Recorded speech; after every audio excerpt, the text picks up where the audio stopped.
Thanks for listening to this podcast of Trending with Timmerie. If you haven't already subscribed, please catch us wherever you love to listen to your podcast, from the relevant radio app to Apple, YouTube, you name it, we are there. And if you listen on Apple Podcasts, please be sure to go and give us a 5-star review to help other people discover the podcast. Anything you share in terms of episodes, whether it's texting it to a friend, posting on social media, helps to build up the kingdom for God, to help confront the challenging issues we face as a culture, but with joy, with hope, and with an eternal perspective where our faith collides with everyday life, bringing eternal principles to help us live our life joyfully. So, what's trending? Bridging your Catholic faith with your everyday life. You're listening to Trending with Timmerie on Relevant Radio.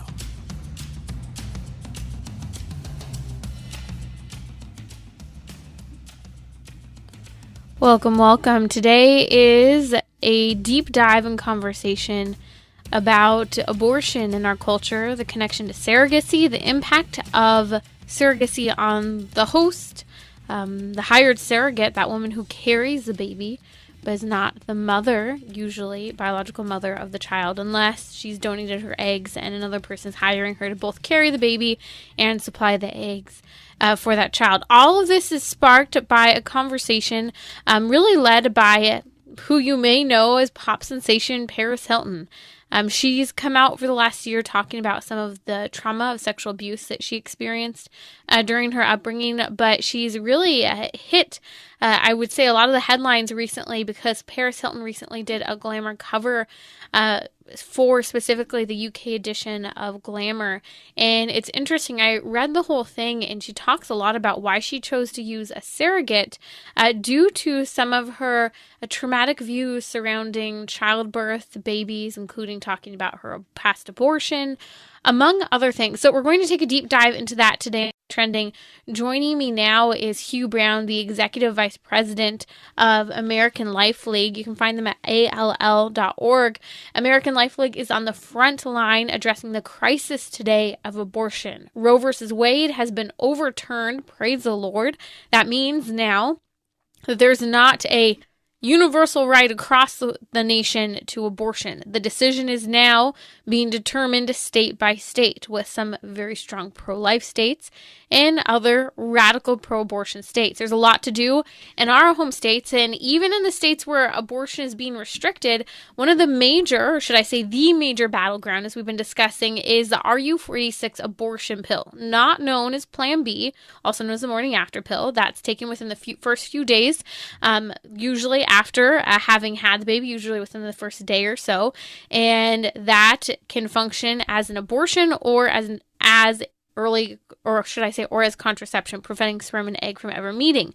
That's horrible, something to be addressed. But today what we're talking about is RU46 abortions. Mifepristone is one of the other knowns, or myoprost, or some of the other names we know it as, often prescribed what should be up to 8 weeks at max, but often we're seeing it prescribed. I know I've seen it in the crisis pregnancy centers where it's been prescribed all the way up to 16 weeks gestation, which is absolutely outrageous. So joining me to talk about that today is Hugh Brown, again, the Executive Vice President of American Life League.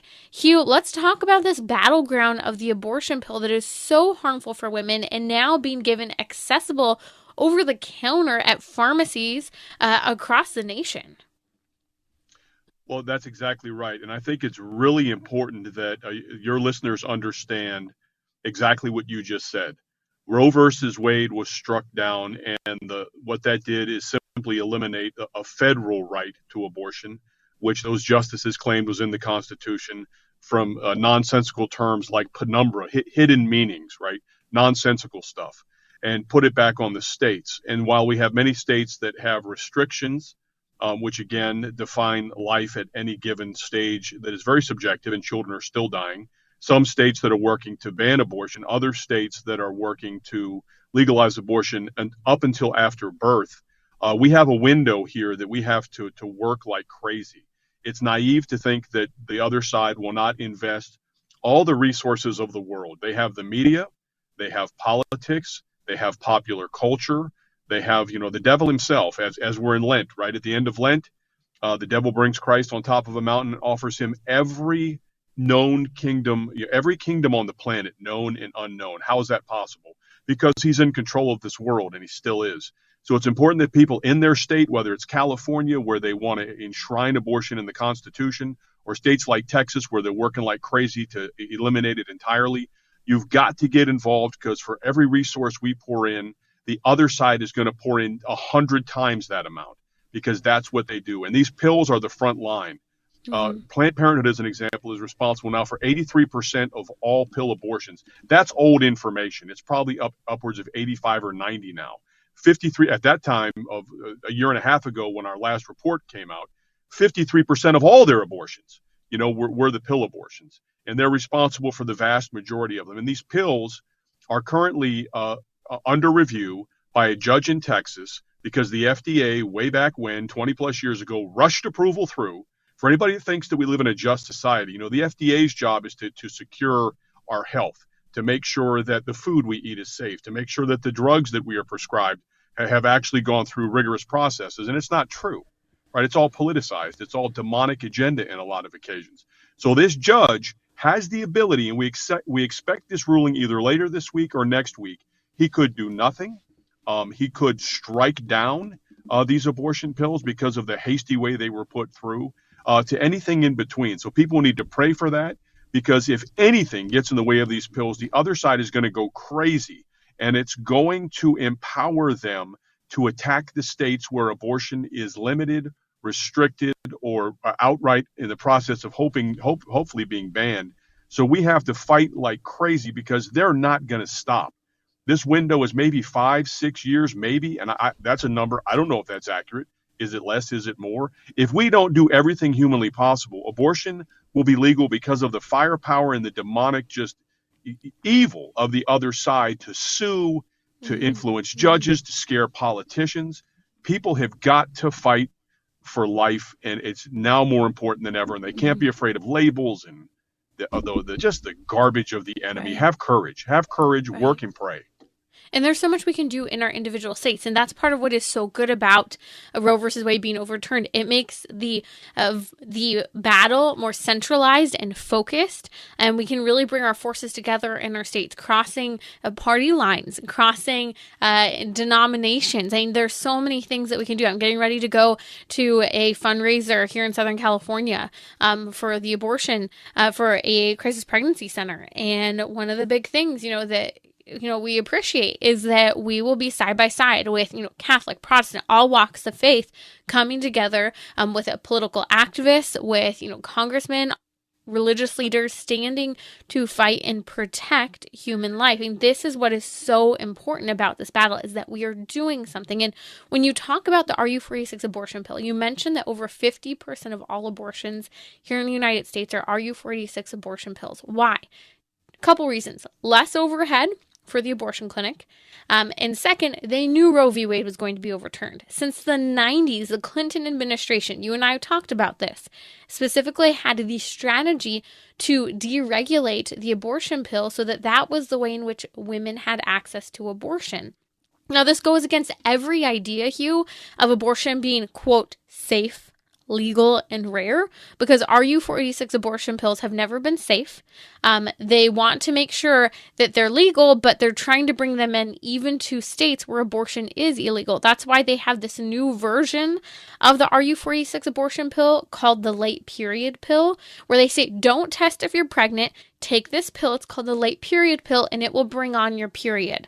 What it's doing is that it's causing an abortion if you are pregnant and forcing your period to happen, which forces the shedding of the line of the uterus that otherwise every cycle a woman has, whether pregnant or not, is preparing to actually house a baby, and that sloughing off of the uterine wall is what happens when a woman has a period. We were just talking about this earlier this week when I was explaining the really impactful consequence of the contraceptive pills, birth control, and all of that. We'll post a link on social media if you missed that episode. But this is the reality of the abortion movement, even in states, like we said, where abortion is not accessible or has limited access to bring this type of abortion. And what's scary, Hugh, is that it's so detrimental for women's bodies. We're talking about women not only going through psychological damage because they're suffering the consequence of abortion in isolation medically. And I mean,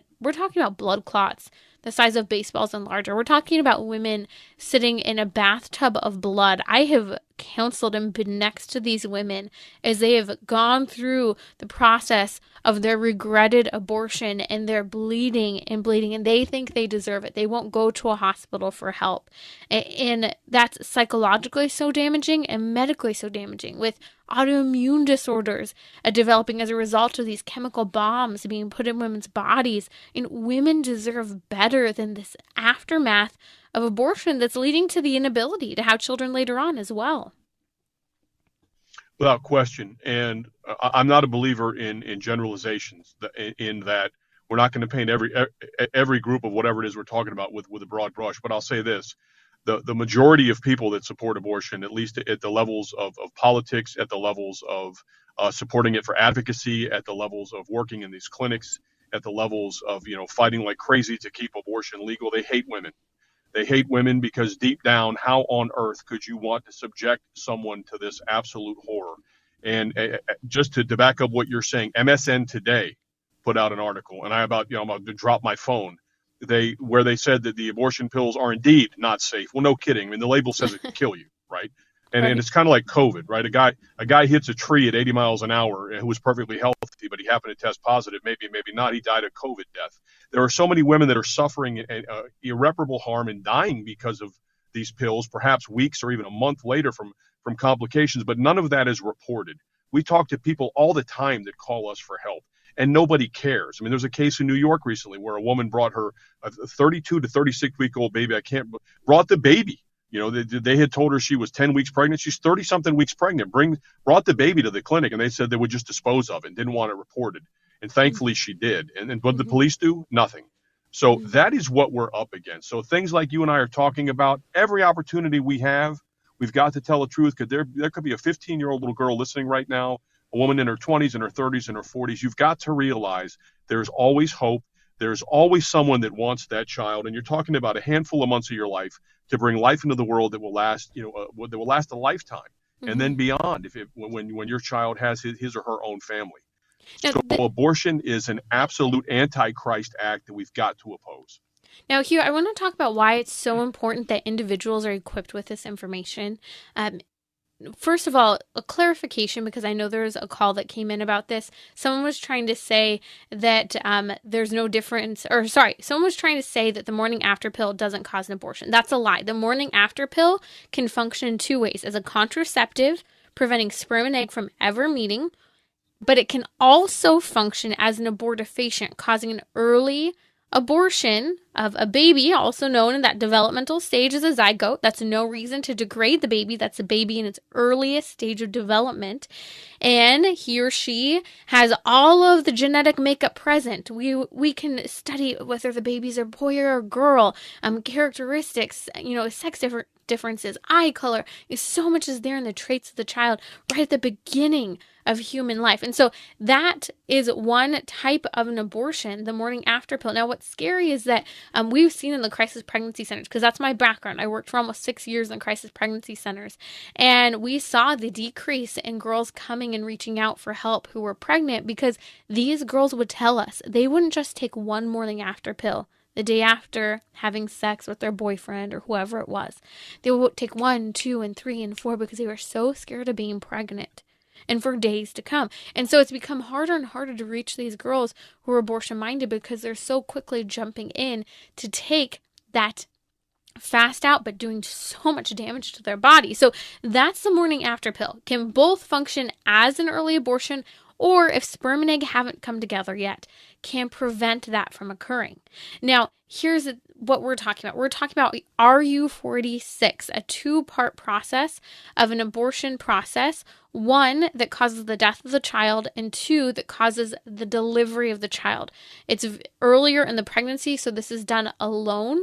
A woman is not in a hospital. It's a completely outpatient situation that we're talking about here. Now, chemical abortion, these are important things to talk about, because here's the deal. Since we heard about the the pharmacies giving access to them, Walgreens, Rite Aid, and others, what we are hearing, Hugh, from the crisis pregnancy centers. I know one crisis pregnancy center who has not seen a single abortion-minded client this year for 2 whole months because of increased access to RU46 abortions.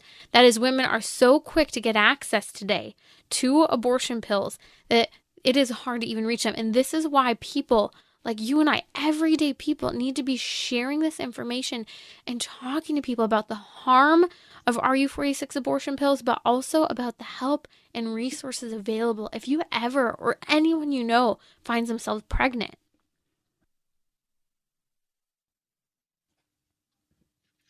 Now, that's Hugh Brown from American Life League doing incredible work on the fight against abortion. And we are here and we are taking a strong stand against abortion today. And we cannot back down about the impact this has on women's health and women's souls.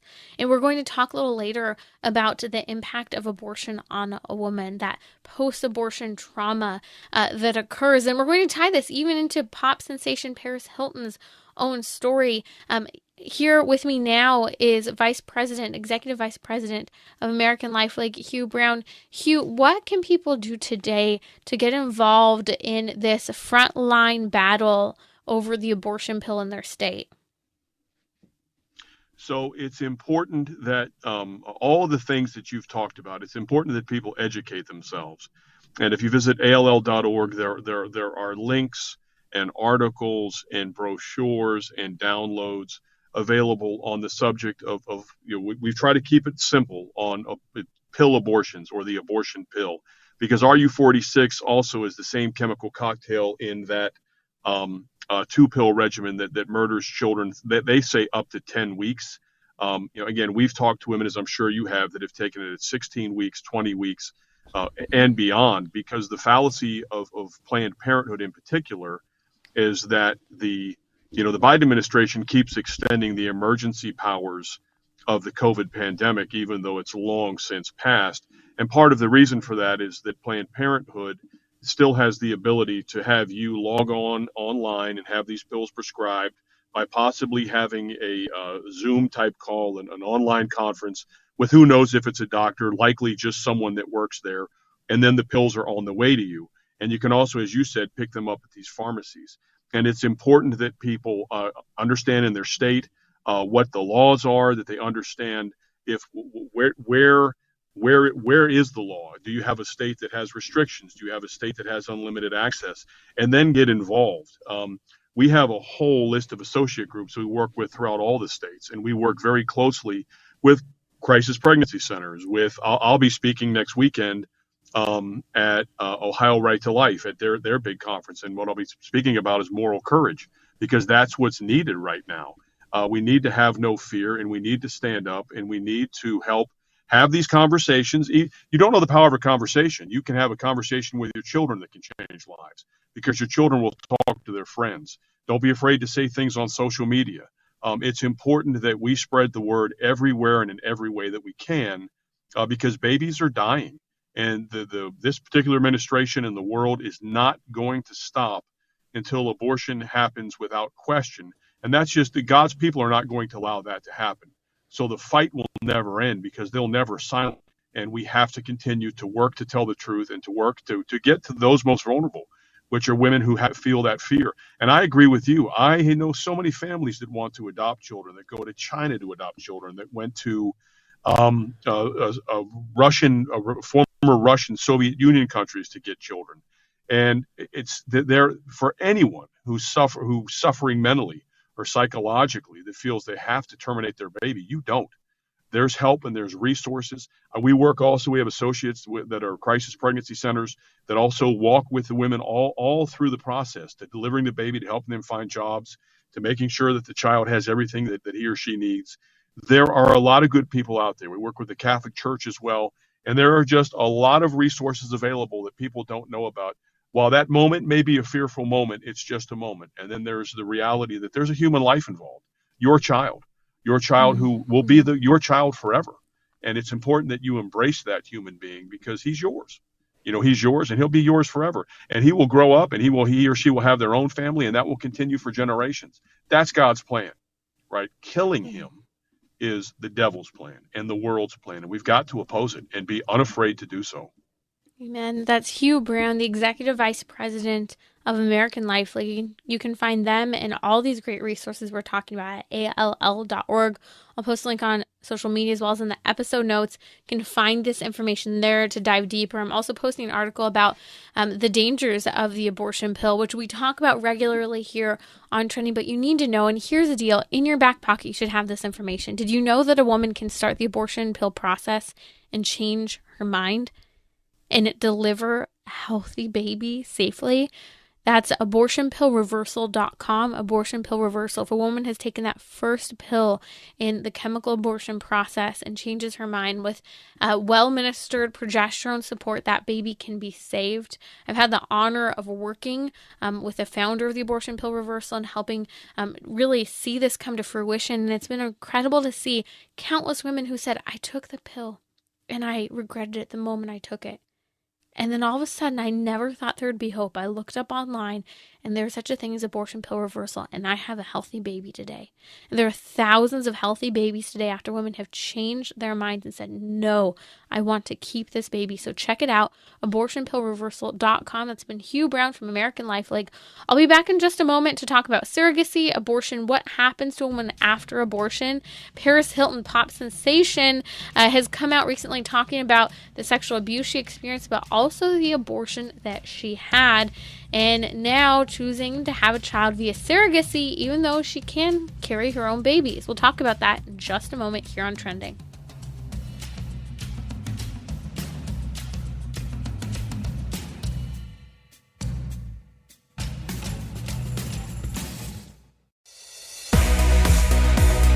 You're listening to Trending with Timmerie, where you can discuss what matters most to you. Join the conversation, 888-914-9149. You may have followed a little bit of the news last fall where pop sensation Paris Hilton explained some of the trauma she experienced, sexual trauma when she was away at boarding school. I've read some of her story this past week as she did a documentary a couple years ago that came out, I think, on YouTube, and she's getting ready to release a new book, her memoir.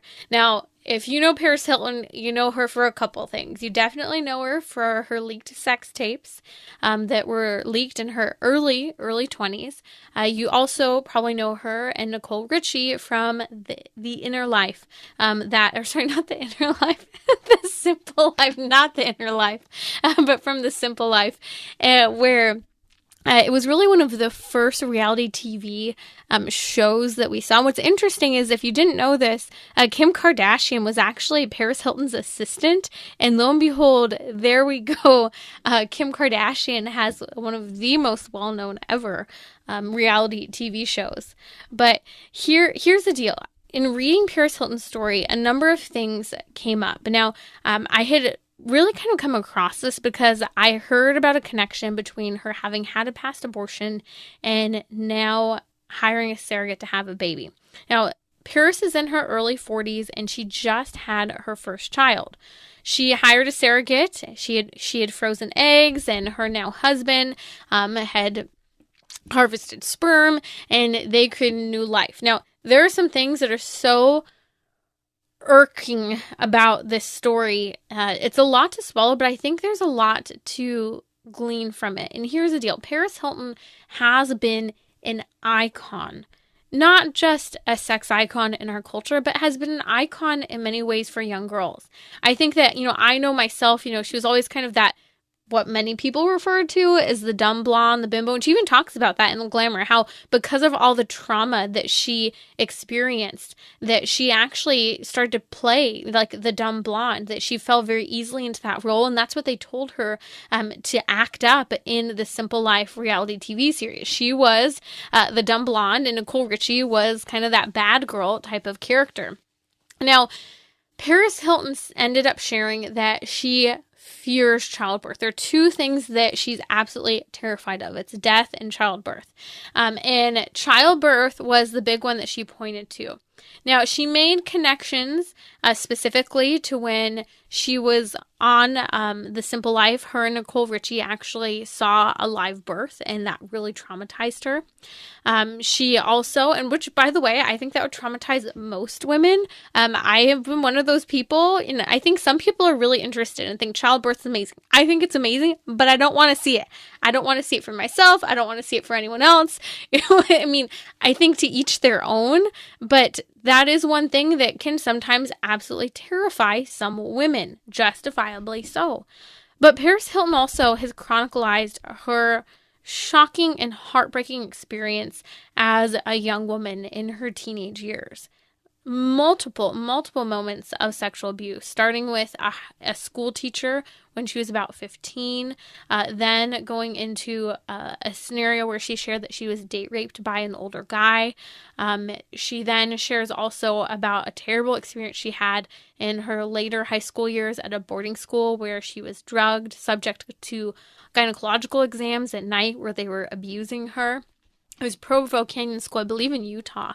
She also shares about her run-in with Harvey Weinstein, that he never actually abused her, but that Harvey Weinstein had continued to give her invitations and she refused them, and he actually followed her into the bathroom, and thankfully there was security, and he was just yelling at her, and he denies, of course, these accusations, but she said even back then, this was 20 years ago, that everyone knew about Harvey Weinstein. They were just told to keep their mouths shut.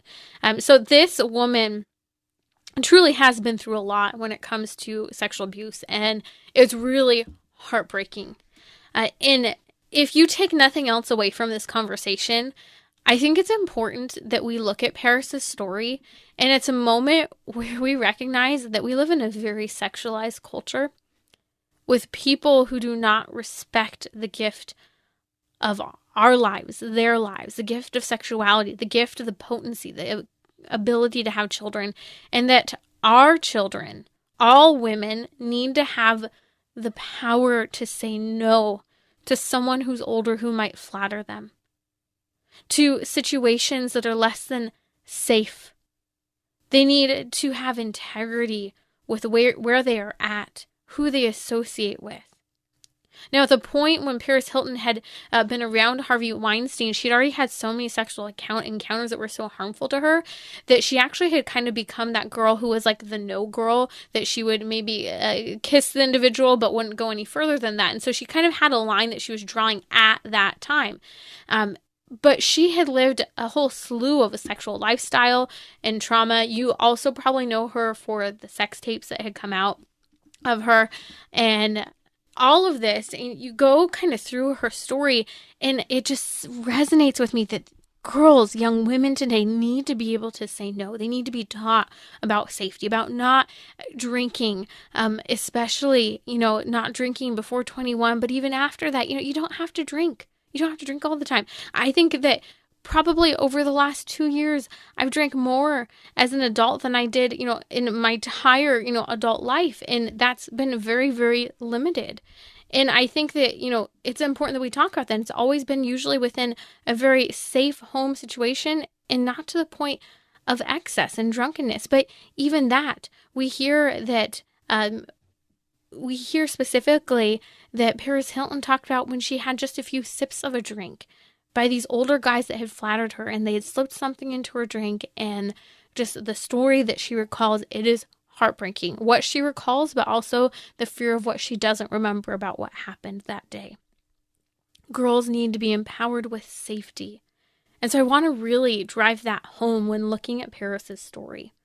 But after that, I also want to emphasize, before we get into the abortion, the surrogacy side of it, the importance for role models. I was reading Paris's story, and she talked about who inspired her. She said, I was inspired by Marilyn Monroe, Barbie, and Dolly Parton.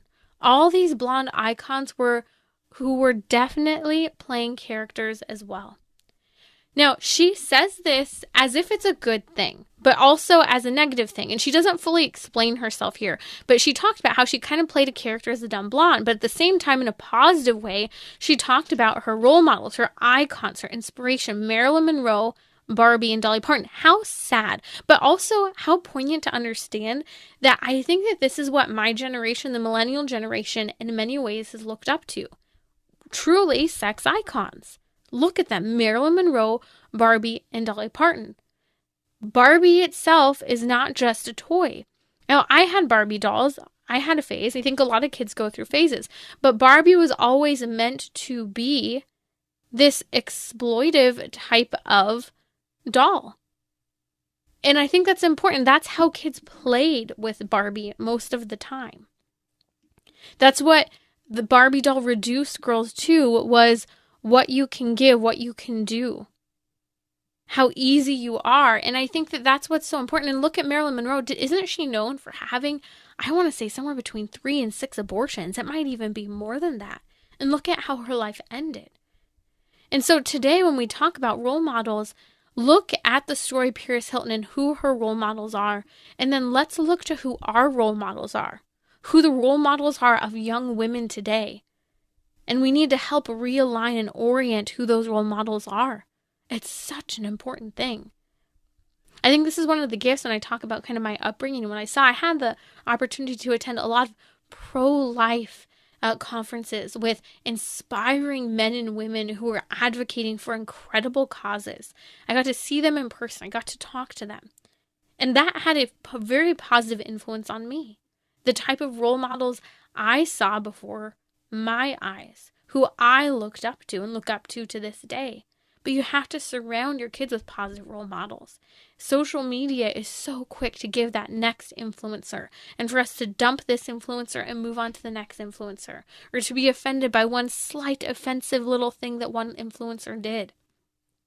And it's all about the likes and the attention and whoever talks the loudest.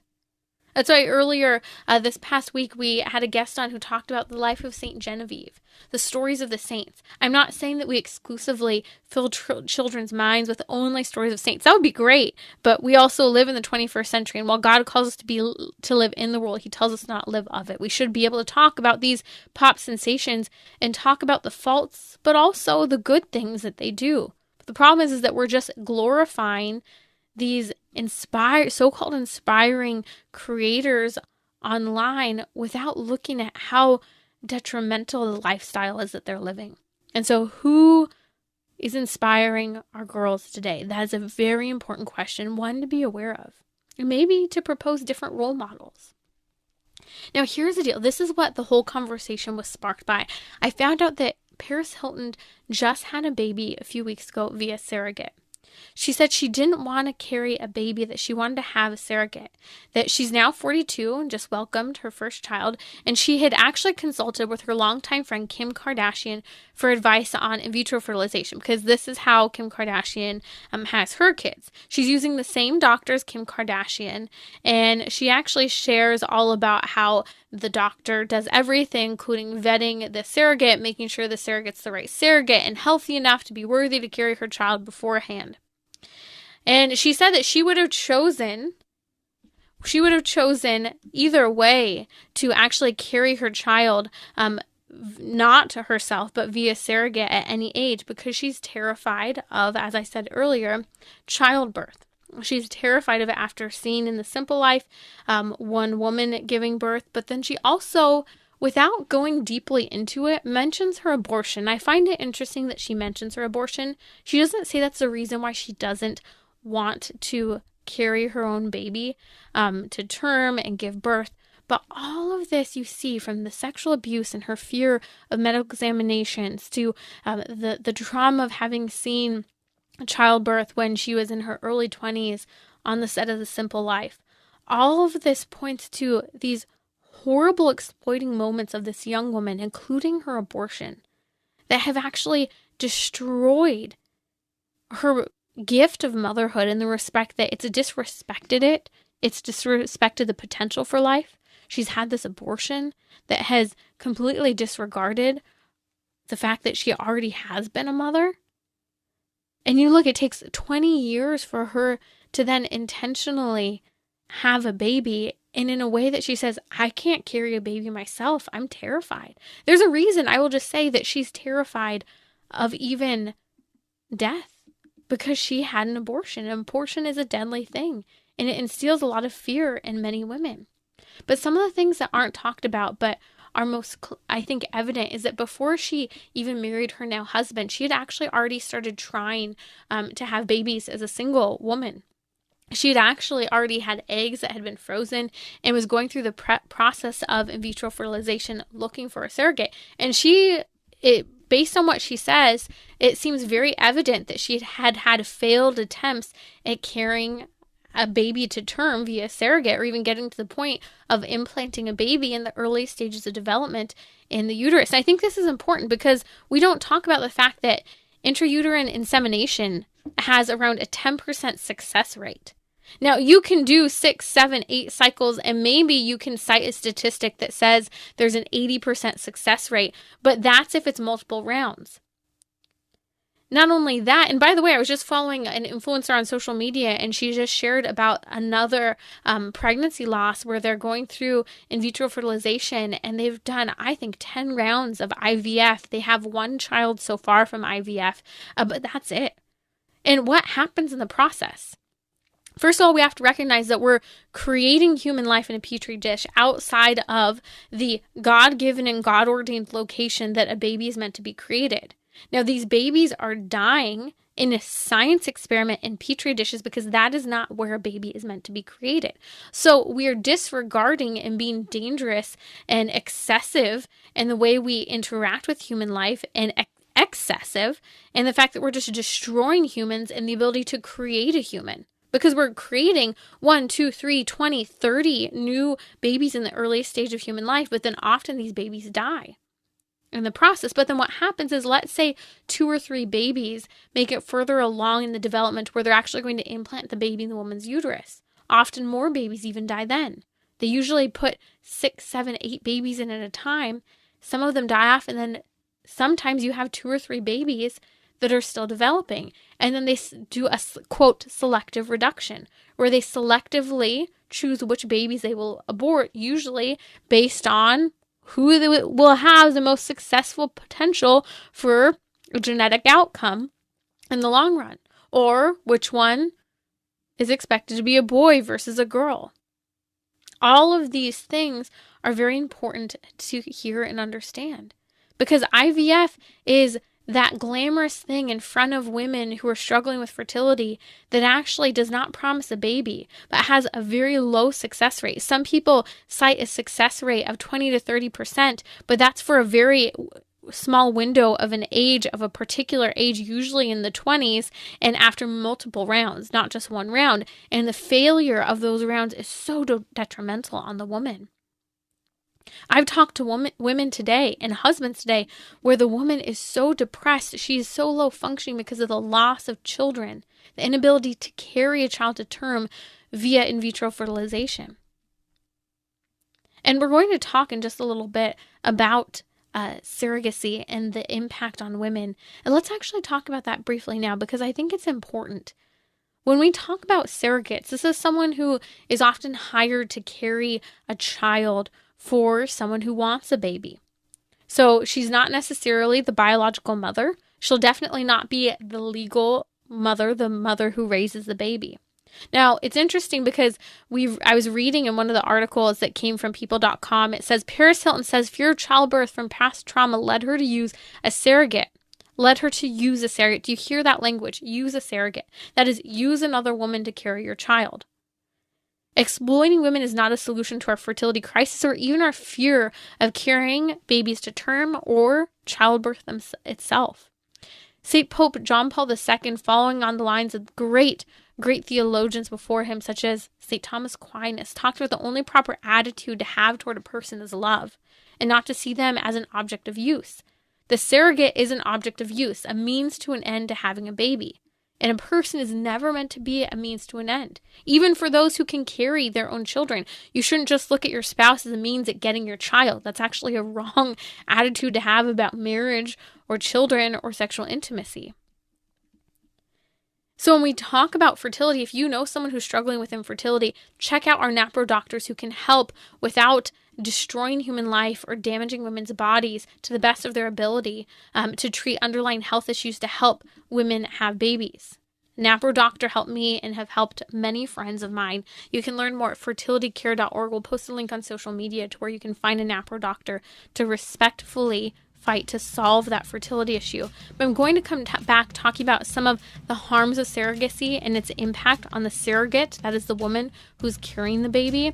And we'll also talk about what happens to a woman after she has an abortion. I think this is important, especially as we're hearing so much about the story of Paris Hilton right now as she's releasing these books and these films. I'll be right back here on Trending.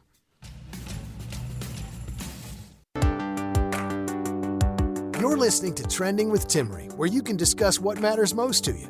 Join the conversation, 888-914-9149. It's Lent, and if you're joining me in the Black and White Challenge, kudos to you. I'd love to hear how it's going. Anna just wrote me on Instagram, and she said, I tried the Black and White Challenge on my cell. It's amazing.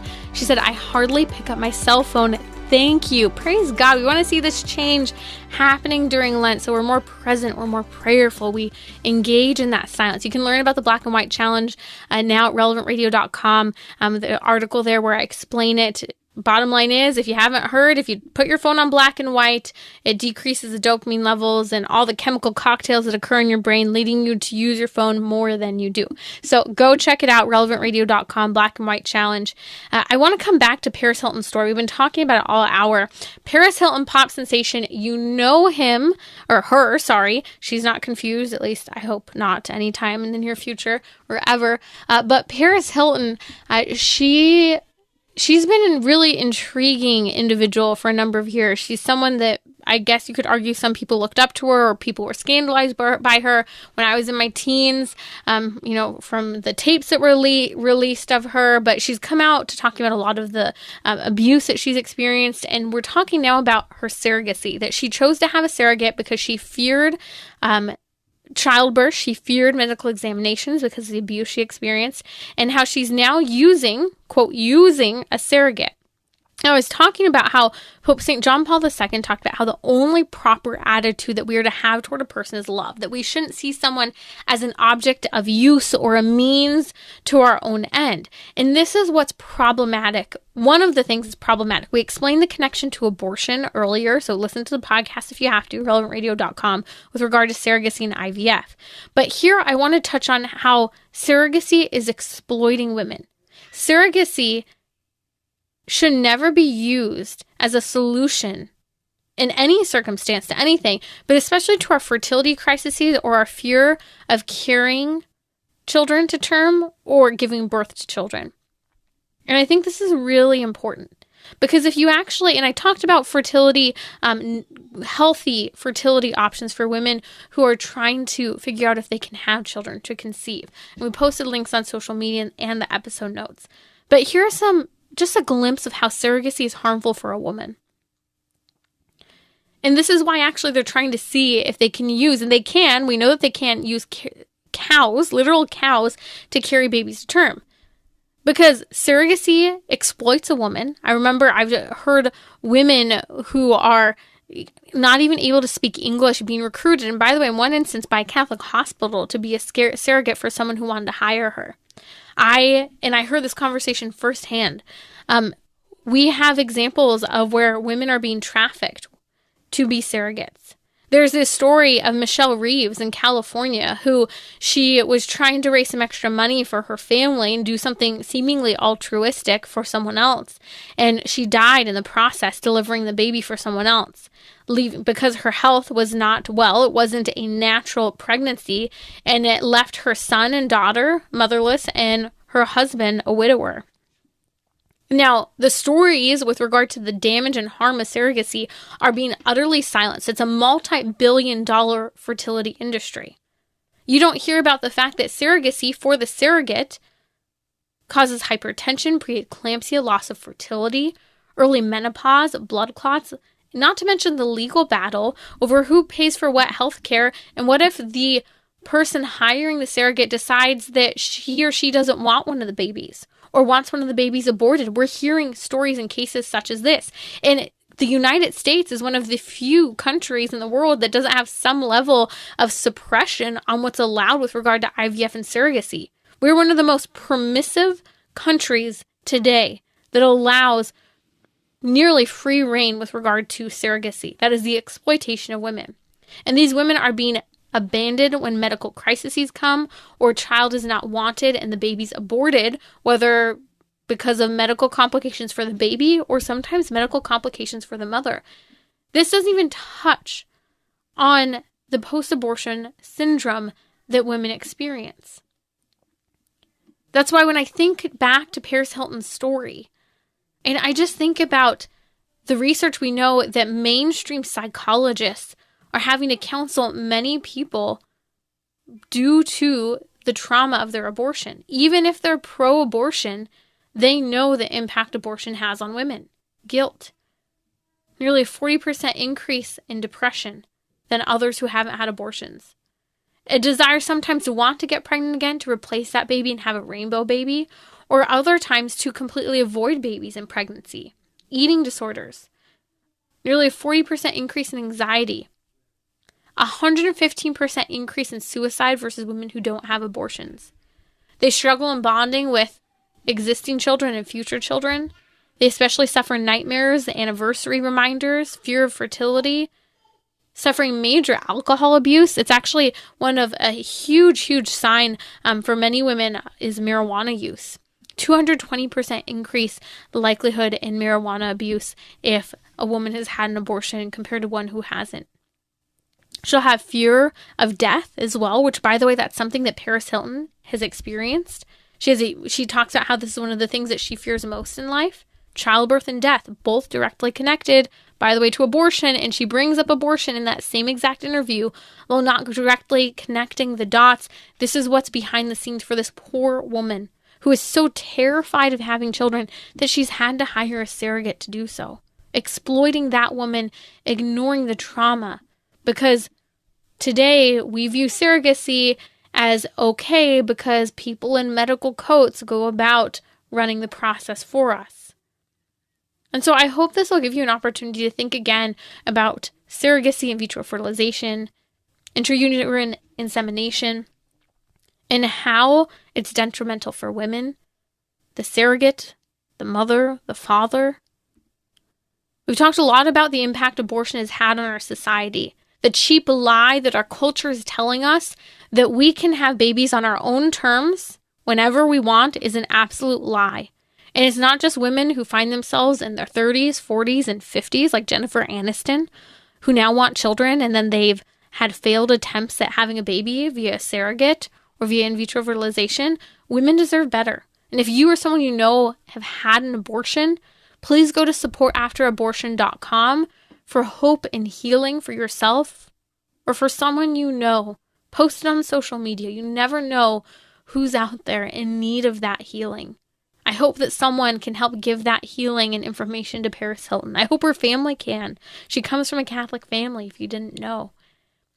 And also a shout out, we're in the middle or right at the beginning of a 40 Days for Life campaign. That's 40 days of praying and fasting during Lent for an end to abortion. I was out on the sidewalk this Saturday praying for an end to abortion, participating in my local campaign for life. I hope you will too. So often I've heard from men and women who've turned around past the abortion clinic because they saw everyday people like you and me standing there caring enough to pray, to intervene, and say, I'm here to help if you need it. So check out 40daysforlife.com to get involved in a local prayer campaign to pray for an end to abortion. Be on the front line in your state. That's the number 40daysforlife.com. I'll post the link in the episode notes for today's show. Please share this episode with a friend. Text it to them. It brings up important topics related to women and the future of our young lives. You're listening to Trending with Timmerie. Up next is the Family Rosary Across America.